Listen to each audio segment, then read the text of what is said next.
continuer notre petite série où je vous montre quelques versets qui indiquent et qui prouvent que le salut appartient uniquement à Yasharal et personne d'autre. Et là, on va voir dans le livre de Enoch. Et on va commencer par Enoch 1. Tous seront saisis de crainte et d'effroi, même aux extrémités de la terre. Les hautes montagnes seront ébranlées, les collines élevées seront abaissées. Elles s'écouleront devant sa face comme la cire devant la flamme. La terre sera submergée et tout ce qui l'habite périra. Or, tous les êtres seront jugés, tous, même les justes. Mais les justes obtiendra la paix. Il conservera les élus et il exercera sur eux sa clémence. Alors, ils deviendront la propriété de Yahuwah. Il les comblera de bonheur et de bénédiction et la splendeur de la divinité les illuminera. Le jugement des justes se trouve sur la terre. Les phases de détresse par lesquelles nous passons représentent notre jugement. Enoch, il dit que toutes les personnes qui habitent sur la terre vont périr. Seuls les élus seront conservés. Qui sont les élus? Yahuwah conservera uniquement les élus. Yahuwah exercera uniquement sa clémence sur ses élus. Qui sont les élus? Les 144 000. C'est ce que la Bible dit, les enfants de Yasharal. Chapitre 39. Là, j'eus une autre vision. Je vis la demeure et le séjour tranquille des mis à part. Oui, mes yeux eurent le bonheur de contempler leur demeure avec celle des messagers, le séjour de leur repos avec celui des mis à part. Là, il y avait des demandes, des prières, des supplications pour les enfants des hommes. La justice coule devant eux comme une onde pure, et la clémence se répand sur la terre comme une précieuse rosée. Et telle est leur existence pour l'éternité. En ce temps-là, donc mes yeux contemplèrent la demeure des élus, le séjour de la vérité, de la foi et de la justice. Le nombre des mis à part et des élus de Yahuwah sera infini dans tous les siècles. J'ai vu leur demeure placée sous les ailes du Aloua des Rouak. Tous les mis à part, tous les élus chantaient devant lui, brillants comme le feu.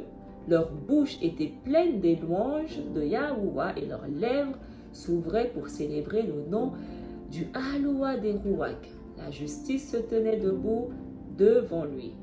Lorsque vous lisez le livre de Enoch, je le dis parce que moi j'ai eu du mal au début. Quand je voyais que c'était écrit les élus et les justes, je pensais que c'était deux catégories différentes. Qu'il y avait les élus et il y avait les justes. Les élus, ce sont les justes, ce sont les mis à part. Donc quand la Bible parle des élus, les mis à part et les justes, la même catégorie de personnes. Mais il faut le comprendre. Dans ce temps-là, j'aperçus la source de la justice qui ne tarissait jamais et d'où s'émanait une multitude de petits ruisseaux qui étaient les ruisseaux de la sagesse. C'est là que tous ceux qui avaient soif venaient boire. Ils se trouvaient soudain remplis de sagesse et ils faisaient leur demeure avec les justes, les élus et les mis à part. Et à cette heure, le Fils de l'homme fut invoqué devant le Aloua des Rouak et son nom devant l'Ancien des jours. Là, par exemple, on voit que le Aloua des Rouak et son nom devant l'Ancien des jours, on pourrait croire que c'est deux personnes différentes. Non, le Aloua des Rouak, c'est l'Ancien des jours.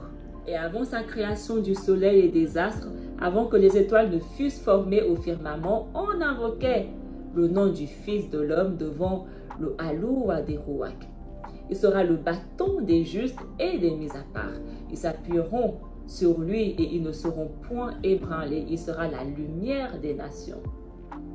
Le Mashiach est le bâton des mis à part, des élus, des justes, des 144 000. Il sera l'espérance de ceux dont le cœur est dans l'angoisse. Tous ceux qui habitent sur la terre se prosterneront devant lui et l'adoreront. Ils le célébreront, ils le loueront et chanteront les louanges du Aloua des Rouak. La terre en question, ce n'est pas le monde entier. À ce stade, on a compris. Ainsi, l'élu et le mystérieux a été engendré avant la création du monde. Et son existence n'aura point de fin. Donc on voit que l'élu, encore une fois, il a été engendré Il a un commencement.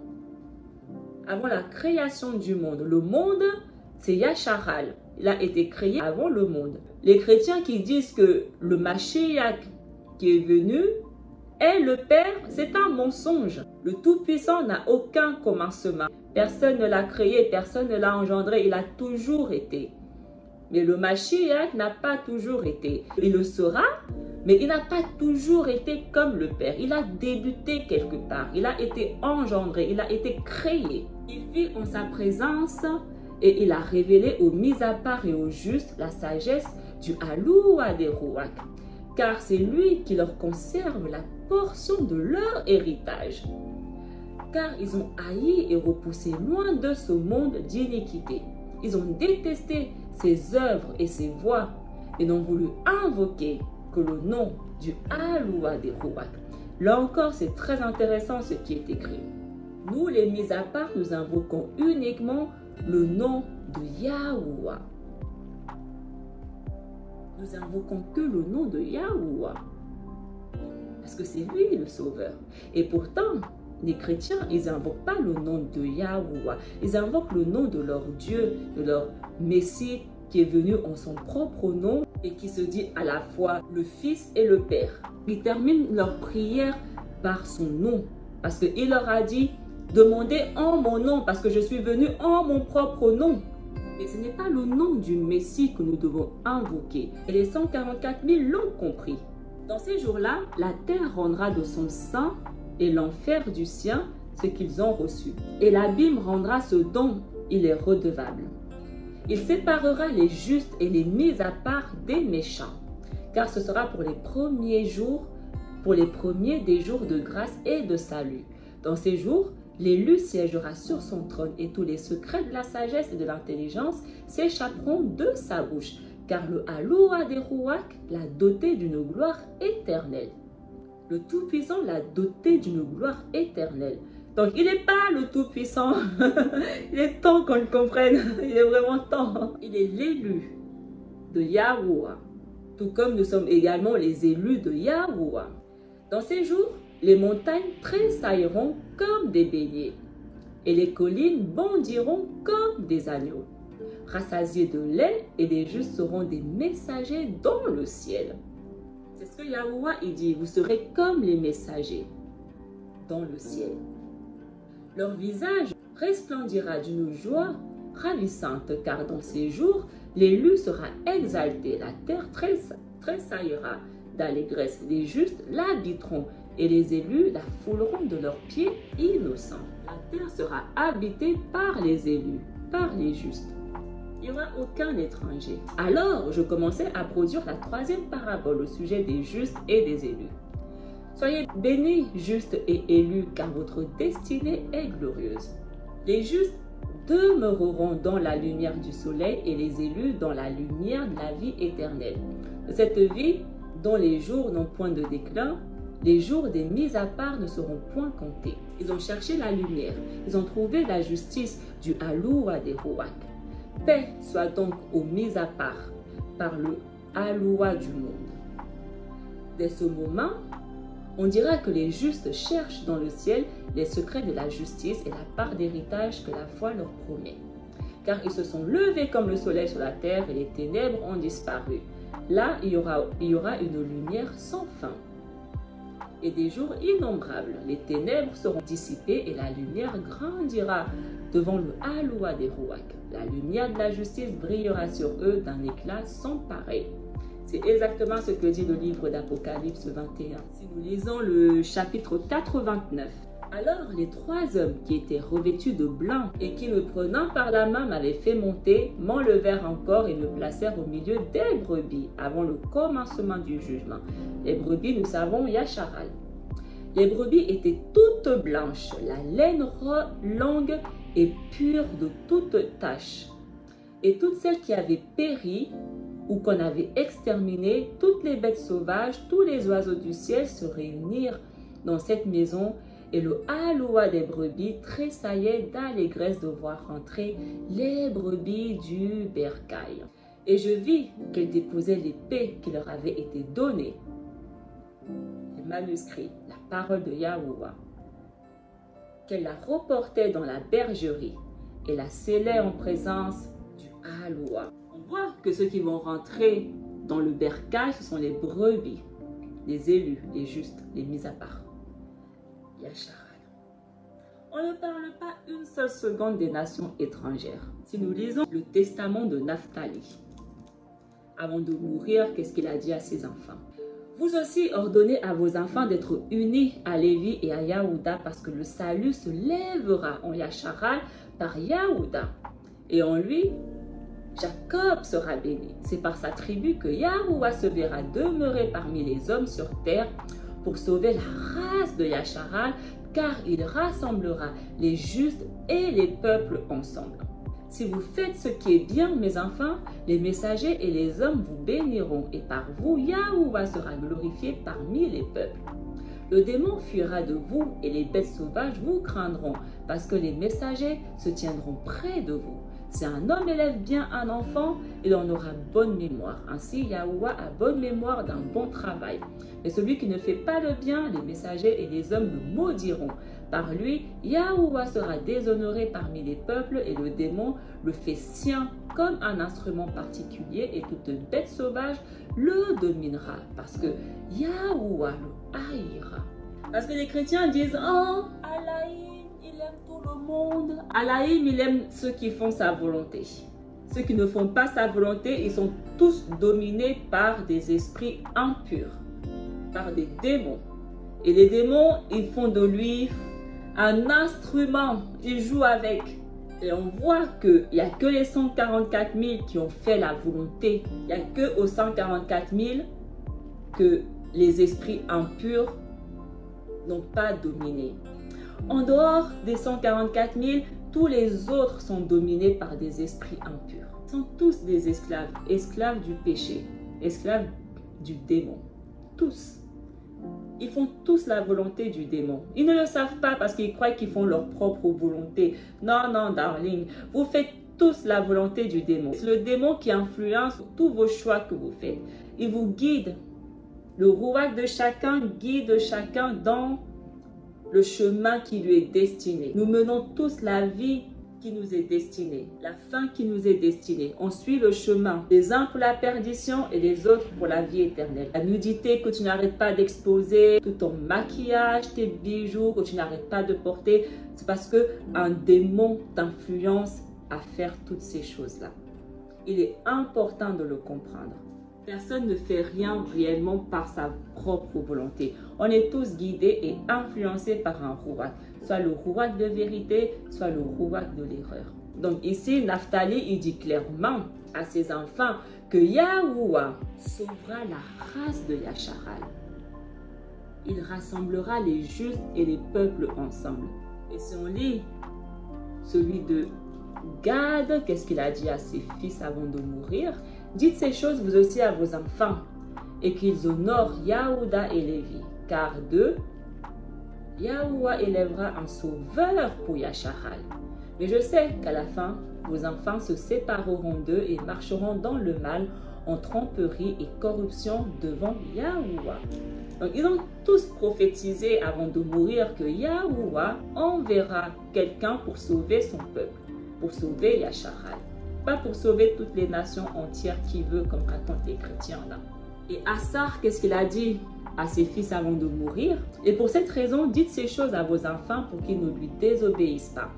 Car j'ai lu dans les tablettes célestes qui lui désobéiront vraiment et agiront déloyalement contre lui en ne donnant pas d'attention à la loi de Yahuwah mais aux lois des hommes. Et pour cette raison, vous serez dispersés comme mes frères Gad et Dan qui ne reconnurent pas leur propre terre, tribu et langue. C'est Yahuwah qui vous réunira ensemble dans la foi par l'espérance de sa tendre pitié pour la cause d'Abraham, d'Isaac et de Jacob. Ils étaient tous des prophètes. Il est important de le savoir. Tous les serviteurs de Yahuwah, ce sont tous des prophètes, hommes comme femmes. Si on lit le testament de Benjamin, qu'est-ce qu'il a dit à ses fils avant de mourir? Maintenant, mes enfants, sachez que je vais mourir, que chacun de vous agisse avec justice et vérité envers son prochain, jugeant fidèlement les travaux à faire. Gardez la loi de Yahuwah et ses ordres que je vous enseigne plutôt que tout autre héritage. Et vous aussi donnez-les à vos enfants en possession éternelle, comme Abraham, Isaac et Jacob l'ont fait, en nous donnant en héritage toutes ces choses, et disait, gardez les ordres de Yahuwah jusqu'à ce que Yahuwah révèle son salut à toutes les nations. Vous verrez Seth, Enoch, Noah, Shem, Abraham, Isaac et Jacob relever la main droite de bonheur.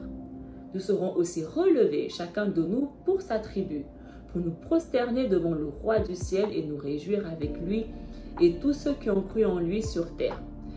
Tout sera changé, tous les hommes se relèveront, certains de gloire, certains de déshonneur.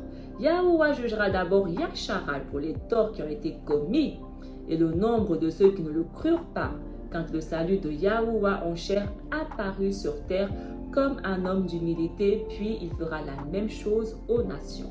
Vu que nous prêchons uniquement à Yasharal, Yahuwah il va juger tous ceux qui n'ont pas cru à nos prédications. Tous les enfants de Yasharal qui n'ont pas cru à nos prédications. Donc toutes les personnes qui ne m'écoutent pas, qui ne croient pas un mot à ce que je raconte, ils vont être très sévèrement jugés. Il est important que vous le sachiez, d'accord?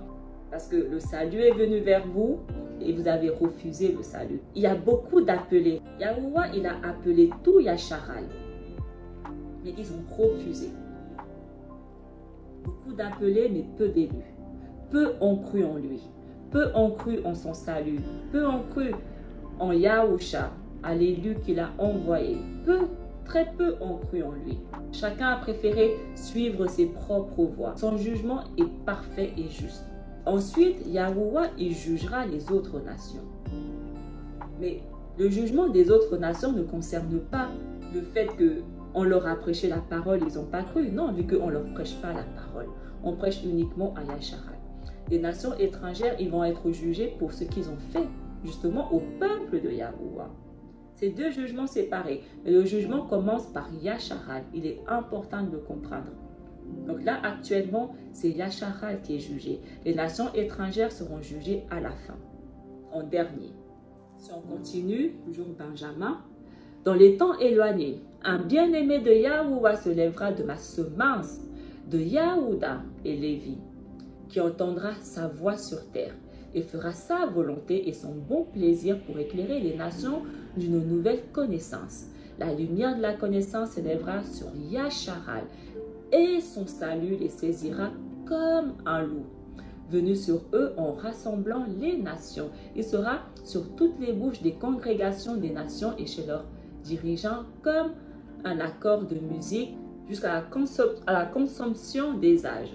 Ses travaux et ses paroles seront inscrits au livre mis à part. Il sera l'être élu de Yahuwah et placé à jamais dans la considération parmi eux, comme mon père Jacob m'a dit. Il remplira ce manque à ta tribu. Il est vraiment aussi important que vous sachiez que beaucoup de livres manquent dans les 666 livres de la bête qu'il nous a donnés. Et vous devez les connaître. Vous devez aller les chercher et les lire parce que sans ça, vous ne comprendrez jamais la vérité de Yahuwah. Si on lit le livre de Adam, Yahuwah dit à Adam, « J'ai ordonné sur cette terre des jours et des années, et toi et ta postérité, vous y habiterez et y marcherez, jusqu'à ce que ces jours et ces années soient accomplis.